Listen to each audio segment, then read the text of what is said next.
Okay, so hi, welcome back to the fourth session, which is going to be your last session with me. And thank you for making your trip down again. So for today's agenda, I'll just be prescribing to you the exercise that will help you to improve in your cardiovascular fitness. Okay, so now, before we start, we'll be doing a few simple warm-ups to get your heart start pumping and to warm your body up to prevent any injuries that may happen. Okay, so now we'll be doing a few simple warm-ups to get your heart start pumping and as well as to get your body warm up to prevent any injuries that may happen when you're doing the exercise prescription. Okay, so first we will start with a static warm-up. So I want you to follow me to do conditional stretch.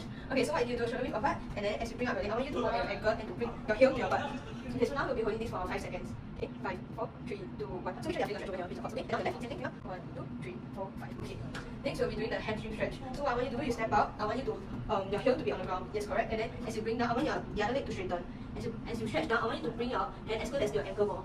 Okay, so you should feel a stretch behind. Okay, so we'll be holding this for 5 seconds as well. 1, 2, 3, 4, 5. Okay, next on the left leg, same thing. Your heel and down. 1, 2, 3, 4, 5. Okay, so for the first exercise that I'll be prescribing to you is called the Russian twist, which will focus on your rectus abdominis and your obliques. Okay, so just make sure that you are clear of any safety hazards around you, and I want you to sit on the ground, and I want your back to be 45 degrees, so it's about like that, and your feet to be off the ground. Okay, as you do the Russian twist, I want you to rotate your torso left to right as much as you can to feel the core engaging it. Okay, so it should look something like that. Okay, okay, so can you demonstrate it for me?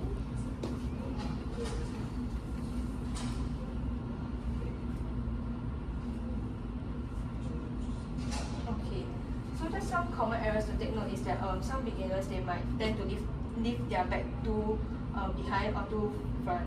So it's a good thing that you kept your back at 45 degrees. And also some people might straighten their leg as they are doing the Russian twist because they tend to get tired. So just remember these few common errors that you need to take note of when you're doing the Russian twist. Okay? Okay, so next I'll be talking about the FITT for your Russian twist. So for the frequency, which is the F, you can start with 2 to 3 sessions per week with at least 1 day of rest in between. So per session, it can last up to 10 minutes just for the Russian twist. And then next will be the I, which is intensity. So I'll consider this Russian twist as a moderate intensity for you. So you can start off with actually no weights. So as you progress, you can add more weights or repetition to it. And for time, you can perform 2 to 3 sets of Russian twist during each session, and aim for 10 to 15 reps per set, and it should take around 5 to 10 minutes to complete each set. And lastly, it will be the type. So this is focusing on your core strength and stability. So Russian twist is actually high intensity, which will help you to improve your cardiovascular strength and stamina. Yeah. Okay, so next I'll be talking about the progression and regression for the Russian twist. So for progression, as you get comfortable without the weights, I want you to add on maybe 3 kg of medicine ball or dumbbell. So I will show you how it will be done later on. And also another way to progress it is that you can just increase the reps to it. And to regress it, instead of lifting your feet up, you can put it down. Okay, so for the progression part, I'll show you how it's done. Okay, so this is a 3 kg dumbbell. Okay, it's the same thing. So keep your back 45 degrees, and as your feet lift up, I want you to bring in and out. Okay, and then for regression, instead of lifting your feet up, you put your feet down and do this. Everything is the same, just that your feet is down. Okay, do you want to try it? Okay, you can do the progression part. Just do on one side each. Okay, and for regression? Okay, can. Okay, so just take note that at any point of time when you feel very tired or you're getting fatigued to it, right? You can just regress yourself, and you're feeling more comfortable doing the Russian twist. You can add more weights to yourself. You can even add heavier weights rather than 3 kg. You can go up to 4, 5, or even 6 kg. Okay? Yeah. Okay, so now the second exercise prescription that I'll be prescribing to you is called the plank, which focuses on your abdominis and your internal oblique.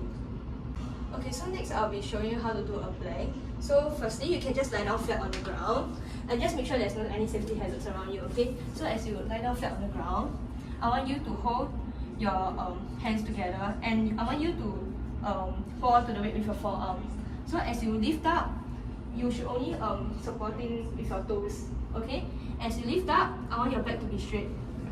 Okay, so it should look something like this. And some common errors is that some beginners, they tend to lift up their back like this, or to bring up their back, which is something that a lot of beginners will do. So you can try to demonstrate the plank. Okay, maybe your back can be a bit straighter. Yes, so it should feel something like this. Okay, come together. Okay, so next I'll be talking about FITT for the plank exercise. So for frequency, I want you to start with 3 to 4 sessions a week and allowing at least a day of rest in between the exercises. Okay, so for intensity, which is the I, I'll consider this a moderate intensity as well. So I want you to begin with normal plank and focuses on maintaining the proper form throughout the whole exercise. And as your core strength improve, you can progress to move a more challenging variation, which is the progression that I'll be mentioning later on. And for the time, I want you to begin with 10 to 15 seconds for each plank. Okay, so for the D, it's actually tight, which the planks help you with your core stability and your strength. So actually, stationary planks can help with your cardiovascular endurance to some extent, since your heart rate will be elevated. But moving planks will get your heart rate higher and are more effective for your heart health, which is one of your training goals, which is to increase your cardiovascular fitness, right? Okay, so for progression for the plank, you can start with a high plank position, which is a push-up position, and with your hand directly under your shoulder. So afterwards, you can lower down onto your forearms, which is one arm at a time, and maintaining a straight body alignment throughout the whole exercise. And upon that, return to your high plank position by pushing up from your forearm. So it should look something like this. Okay, so for the progression, so you should start with a push-up position, which looks something like this. And as you go down, your forearm go down one by one, and your back should align. It should be a straight back. As you go up again, you should go up one by one. So it should look something like this. Okay? Okay, demonstrate once. Just do a one side will do. Okay, slowly go down. Come on. Yes, that's right.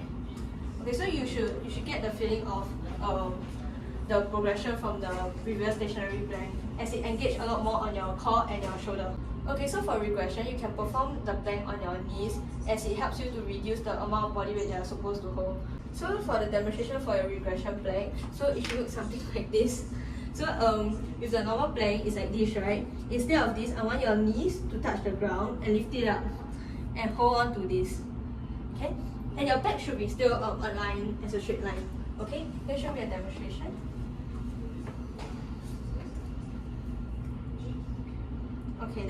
Okay, great. So before we end the session, I will need you to do some cool-down exercises to allow for a gradual recovery of pre-exercise heart rate and your blood pressure.